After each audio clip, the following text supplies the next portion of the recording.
Hello दोस्तों, कैसे हैं आप सभी लोग। आई होप आप सभी स्वस्थ हैं, सुखी हैं, खुश हैं। दोस्तों, आप सभी का स्वागत है मेरे यूट्यूब चैनल मज़ेदार स्टोरी में। चलिए शुरू करते हैं आज की स्टोरी, जैसे कर्म वैसे फल। प्राचीन समय की बात है।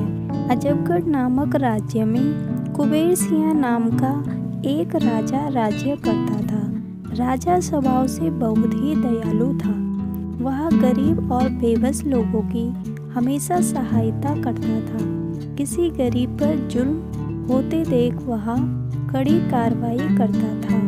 राजा के इसी स्वभाव से अजबगढ़ की प्रजा बहुत प्रसन्न रहती थी।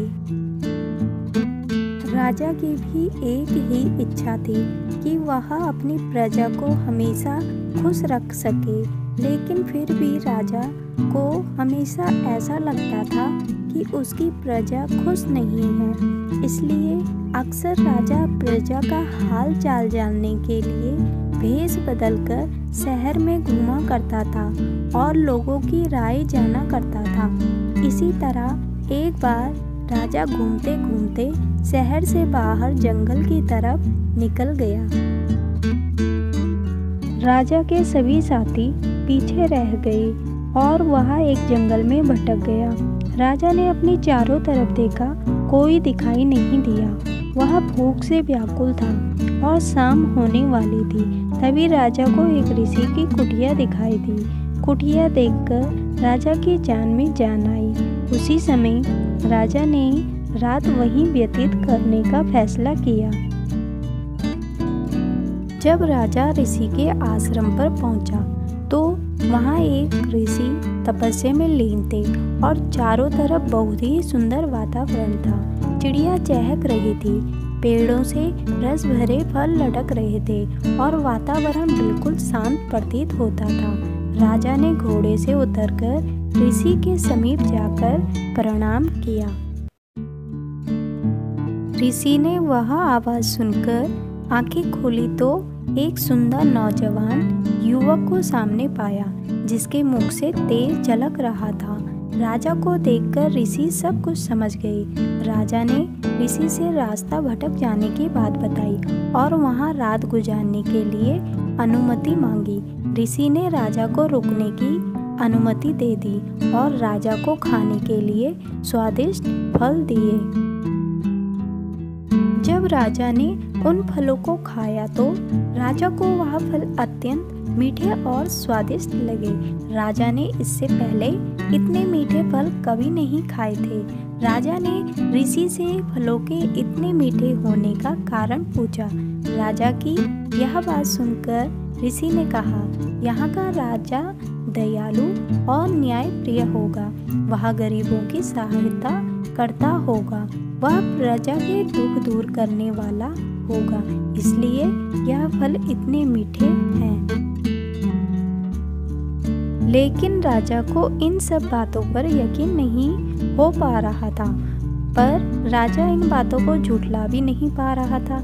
इसलिए राजा ने निरीक्षण करने का निर्णय लिया। सुबह होते ही राजा शहर की तरफ निकल पड़ा और राजधानी में वापस पहुंचने के बाद उसने अत्याचार करना शुरू कर दिया।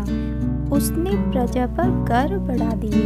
अब राजा गरीबों को परेशान करने लगा। पूरे राज्य में हाहाकार मच गया। एक महीने बाद राजा फिर उसी जंगल में उस आश्रम पर जा पहुंचा। जब राजा ने उस आश्रम को देखा तो वह बहुत चक्का रह गया, क्योंकि जहाँ पर पहले पेड़ हरे भरे थे वह सब पेड़ सूख रहे थे। फलों में कीड़े लग रहे थे, चिड़िया चीख रही थी। तभी घोड़े की आहट पाकर ऋषि अपनी कुटिया से बाहर आए और राजा को बिठाया। ऋषि ने राजा को ताजे फल खाने के लिए दिए। जब राजा ने फलों को खाया तो उसका पूरा मुंह कड़वाहट से भर गया। राजा ने ऋषि से फलों की कड़वाहट का कारण पूछा।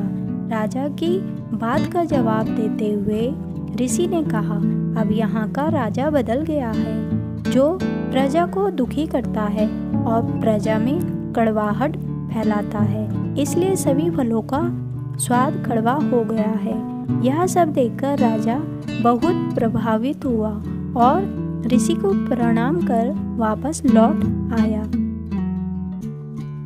राजा ने अगले दिन से ही पहले जैसा राज्य चलाने लगा। वह फिर से लोगों की सहायता करने लगा और उसके बदलने से फलों और प्रकृति में फिर से स्वाद आ गया और प्रजा फिर से सुखी रहने लगी। अतः हम जैसे कर्म करते हैं फल भी वैसे ही मिलते हैं, इसलिए अच्छा करो और अच्छा पाओ। दोस्तों, कहानी समाप्त हो चुकी है। शुरू होता है सवाल पूछने का सिलसिला। दीजिए अब कहानी से जुड़े आसान सवालों के जवाब। पहला सवाल है, अजबगढ़ राज्य के राजा कौन थे? क ऑप्शन में कुबेर सिंह, ख ऑप्शन में प्रताप सिंह। दूसरा सवाल है, राजा का स्वभाव कैसा था? क ऑप्शन निर्दयी, ख ऑप्शन दयालु। तीसरा सवाल है, जंगल में भटकते हुए राजा ने रात्रि कहाँ व्यतीत की?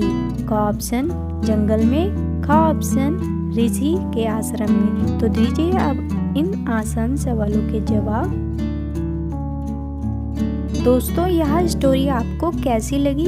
अपने सुझाव और विचार हमें कमेंट बॉक्स में लिख भेजें। आपके कमेंट्स का हमें रहता है इंतजार, क्योंकि आपके कमेंट्स हमें मोटिवेट करते हैं आगे बढ़ने के लिए। तो अपने सुझाव और विचार हमसे शेयर जरूर करें।